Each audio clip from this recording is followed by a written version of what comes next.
This is Comic Picks by the Glick. Hey, and I'm your host, Jason Glick.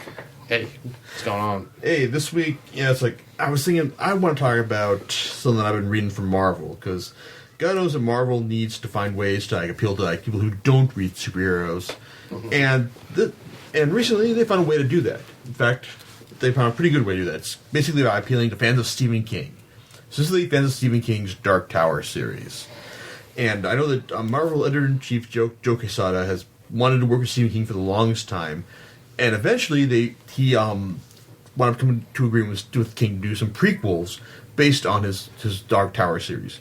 Now, those of you who aren't familiar with the Dark Tower, it's basically sort of a gunslinger named Roland, who is basically seeking for the Dark Tower in a world that has moved on from the world that we know. It's got some heavy fantasy elements, but also some elements of the world we know as well.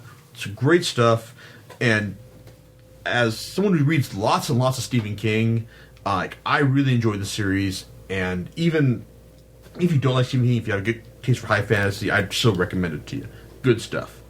Yeah. Now, when the series was first announced, people were under the impression that King was going to be writing this series for Marvel, that he was going to be telling the story of Roland, the gunslinger's early years, his formative years, before he became the character we knew from the Gunslinger, from the first one of the Gunslinger, the Dark Tower. Or, no, first one of the Dark Tower, the Gunslinger. My bad. Anyway, but then as the series got closer and closer to being actually being published, more details started to come out. And this is the fact that Stephen King wasn't actually going to be writing this. He was just going to be the executive overseer. Basically, it was going to everything was going to flow through him to the point where he was going to approve everything. But actually, Robin Firth, who had written books on the Dark Tower, a concordance specifically, was going to be doing the overall plotting, while Peter David, great comic book writer, yes, known for a legendary run on the Incredible Hulk, as well as his work with Star Trek and the X-Men's X Factor series, which is still great stuff. David was going to be providing breaking it down to an actual comic book script, with Jay Lee providing the art. And then things slightly developed further to the point where, it's not actually going to be actual original stories, it's going to be an adaptation of one of the books in the Dark Tower series, Wizard and Glass. Now, as this kept going on, as this news kept coming out closer and closer to the comic books arrival, it's I really didn't have much of a problem with it, because I really Stephen King, he's a busy guy. Guy's still writing at least a novel or more a year. So having him actually write the comic book, that's kind of a pipe dream in and of itself. And even then, you get someone like Peter David, who can work comic book gold from some of the most unlikeliest of subjects. Having him on board, that's a good sign in and of itself. And as far as actually this being a prequel to Dark Tower, you have to include the story of Wizard and Glass, which is basically Roland's formative years, as a gunslinger. Yeah, and so really, when I picked up the trade paperback version of not trade paperback, actually, all these stories are available in hardcover, and I have no problem with buying them in hardcover because I realize they're nice prestigious editions and all. Yeah. So. Let's see. Let me rephrase that. This is a good example of a good prestige format edition, as opposed to Marvel putting any random shit in their hardcover edition. You put stuff like Wolverine Origins, you put stuff like New Avengers, Mighty Avengers, some random Spider-Man story in prestige format. You're just devaluing the format there. Some of that would be good, but it's not it doesn't have the air of prestige as an event. The Dark Tower stuff, this is an event in and of itself, so it deserves hardcover format, and I have no problem paying for it. Yeah, that's probably saying I have too much money, but we're not going to go there right now. Anyway, but knowing what I was getting into, that the first volume, The Gunslinger Born, was basically going to be an adaptation of The Wizard and Glass with some extra stuff. I picked up knowing that, and you know what? I enjoyed it. I did enjoy it, and basically the story starts off with Roland's trial to becoming a gunslinger. After he was being trained by his brutal master Court along with his friends, Elaine and Cuthbert, but he was tricked into pursuing the gunslinger's test by the wizard Martin, who was basically screwing his father's his father's wife on the side. Yeah. And like after Roland found this out, he challenged Court in order to become a gunslinger, and he pulled it off because while Court was using his staff, Roland used his hawk, and he pulled it off brilliantly. He became a gunslinger 2 years earlier than his father did. But because he pulled this off so well, it's like his dad realized, you know what? Congratulations, you figured out everything, and you know what? You figured out that the wizard Martin was screwing my wife, even though I didn't want you to. God damn it! And so I'm gonna have to send you off to to the barony of Hambry in order to find out what the good man John Farson, the person who is who's waging rebellion against the Republic of Gilead, where Roland's dad is overseeing everything. Farson's got his own plans to taking over the world, and these events are taking place in Hambry, and Roland's father is sending him out to try and figure out what Farson's plans over there are. Naturally, bad things happen, and least of which being Roland falling in love with the girl, and the way these things go, it's the romance is obviously doomed. Doomed in Romeo and Juliet style fashions, right? Where Roland lives, but he probably would have been better off just dying right there. But it's as far as the actual adaptation goes, I liked it. It's David's script captures a good feeling of Stephen King's actual writing, and just you read his stuff and it sounds like Stephen King might have actually written it. I mean, it's not.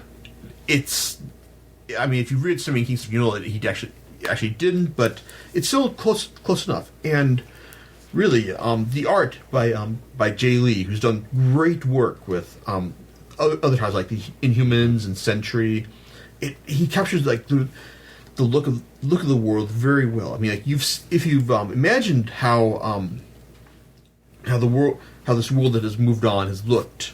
How it would actually look. Lee captures this perfectly. I mean, it's great, creepy stuff. Full of the perfect mood and details, and a lot of stuff is suitable for framing. But as good as Lee's art is, I feel he's hampered by what I think is an editorial directive from Marvel. Because, as I said before, this is Marvel's planning this to be a series that appeals to people who don't visit the comic shop every week. People who read Stephen King books more than comic books, and as such, this is the book doesn't actually the way the panels flow in the series don't actually flow like a regular comic book. I mean, it's just basically like full page splash pages or just vertical panels. It basically is just you read downward like you read a novel. Right. It doesn't go all over the page like a real comic book, like a normal comic book would flow. And that's not necessarily a bad thing, but it gives a feeling for a lot of these things like you're reading a bunch of illustrated pictures, like David's words are just appearing on the page, and you're just reading how you're just reading a picture that's been like a text. Picture that's been picked from the books and just had words added to it in order to make it flow as a story. I mean, it's with art as good as this. I mean, it's not a huge complaint, but it's a necessary one. And I wish that they would have just realized that we need to make this work as a comic book instead of just making it a book that appeals to people who don't read comic books normally.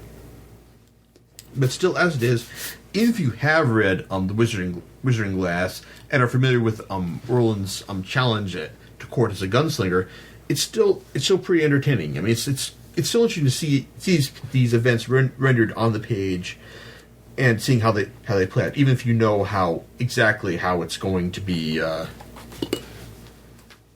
it's going to be done. But it's so if you like Gunslinger, if you got interested in the Dark Tower, all the stuff is highly recommended. But as it goes, a lot of stuff is more equal than others, and that comes into play with the second volume, The Long Road Home, which breaks out into new territory, which from the Wizarding Glass, which basically tells you about Roland, Elaine, and Cuthbert's trip back to to the Republic of Gilead, played as are pursued by both enemies, both real and supernatural. Now, the best part about the Long Road Home is as Roland is sucked into the world of Maryland's grapefruit. It's one of the orbs that he recovered back in the barony.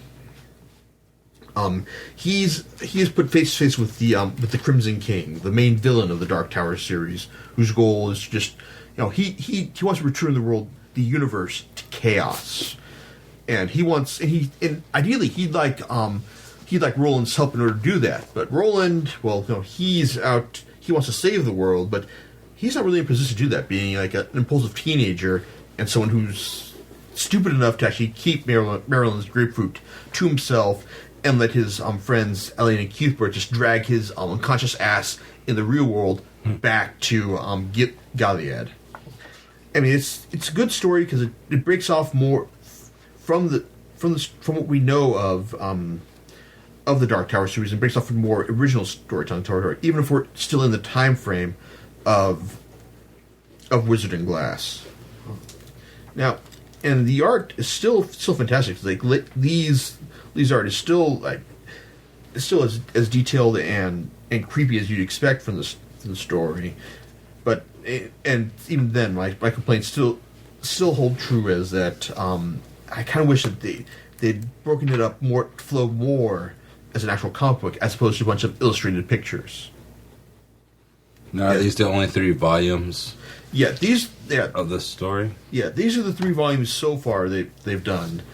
And the 3rd volume, Treachery, basically has all the characters going back to Gilead, and ideally they want to bask in the fruits of their victory against Farson and Hambury, but that's not the case because there's like bad stuff afoot, like the sorcerer Martin is basically still working stuff behind the scenes, and Roland's mother is still under his spell and still trying to also going to try to make things so that her lover's evil plan succeeds, and there's even like traitors within the realm of Gilead's government as well. I mean, it's all about like the people's plans and what they're doing, and ultimately it culminates in one of the climactic moments at the very end of Wizard and Glass, because, well, I'm not going to spoil it for you. Basically, it ends in Roland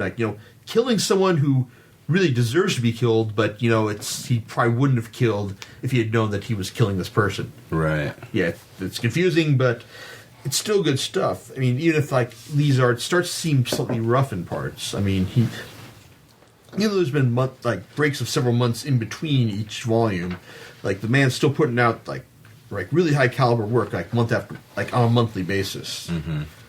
And it's good stuff, and I'm looking forward to seeing what the next volume is, which has art by Richard Isanove, interesting enough, the colorist of the series, and that guy does a great job of showcasing real painted artwork for this stuff.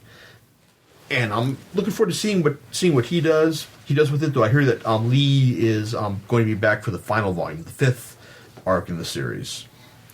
But I mean, overall it's certainly good stuff. I would recommend it. I recommend it unquestionably to fans of Stephen King and The Dark Tower. Anyone else? Ideally, I'd like to say that just go and pick up the softcover version, which would be a good cost-effective version of seeing it, whether or not you like this stuff.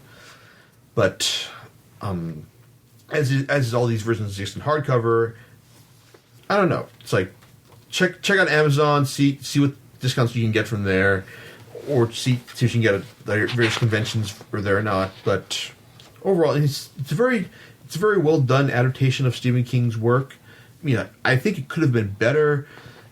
Though I think that in order to make it better, they would have made it longer. The first arc is 7 issues. In order to make it work, really dig into it, they would have made it 12 and to get all the nuance and subtlety of the series. But as far as it's a series that was designed to appeal to non-comic books readers, but just the fact that you're adapting a specific Stephen King story. Mm-hmm. You're kind of missing the point there. So now, did the Dark Tower start off as a novel translated into a Marvel graphic novel, or was it just a graphic novel idea from the get-go? Oh no, it wasn't like the original Stephen King's original Dark Tower series. It was prose novels all the way, seven books total, and there was really no plan to make a graphic novel out of this series at all.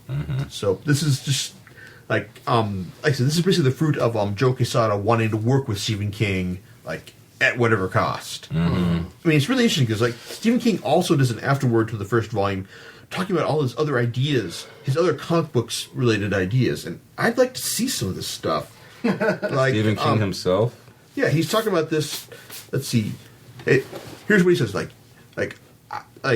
He's talking about other stuff he worked, other his novels that were work, like Firestarter, and he's like, will this work? I don't know, but maybe. But he says, I'd like to do a kick-butt zombies over in the world story, told from the viewpoint of several girls who started out as valley drones and become take-no-prisoners survivors. I'd like to do a time travel story where this guy finds a diner that connects to 1958. You always go back to the same day. So one day he goes back and just stays. Leaves his 2007 life behind. His goal is to get up to November 22nd, 1963 and stop Lee Harvey Oswald. Wow. He does, and he's convinced he's just fixed the world. When he goes back to 2007, the world's a nuclear slag heap. Wow. Yeah. So it's I'd like to see some of the stories that Stephen King talks about. I mean, God knows the man writes at an astonishing pace. But we actually see any of this stuff from Marvel, who knows? I'd love to, and I think if he actually did a straight comic book story, it might work a little better than the Dark Tower series we've got so far. But these are good. Like I said, they are qualifications, but I'd still recommend them to fans of Stephen King and the Dark Tower. Anyone else? Well, if you're curious about it, go and pick it up. You can find it at a discount. Yeah. And on that note, calling it a week. All right. See you next time. See you next time.